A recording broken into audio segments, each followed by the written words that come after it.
السلام علیکم ورحمۃ اللہ وبرکاتہ۔ ایک دوست کی شادی تھی، کہنے لگی مجھے سب نے نصیحت کی، تم نے کچھ نہیں کہا۔ میں بولی تم نے کون سا پلے باندھ لینی ہے؟ اس نے کہا پھر بھی۔ میں نے کہا ٹھیک ہے، ایک بات بتاؤ، بچوں والی عورت کے لیے سب سے قیمتی چیز کیا ہوتی ہے؟ کہنے لگی بچے اور شوہر اور گھر۔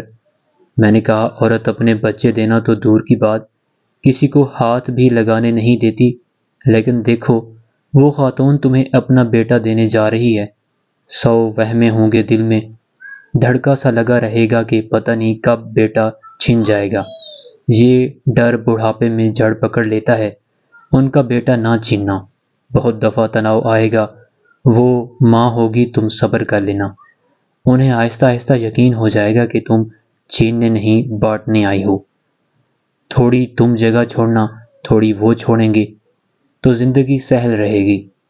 اور اگر اس کے الٹ کرو گی تو یاد رکھنا، اچھے سے بویا ہوا کاٹا بھی جاتا ہے۔ وہ کافی دیر میرا منہ دیکھتی رہی۔ میں نے پوچھا اب کیا ہوا؟ کہنے لگی تم بھی سیانی بات کہہ سکتی ہو۔ میری بھی ہنسی نکل گئی، یہی سوچ کر کہ اب اس کے 2 بچے ہیں۔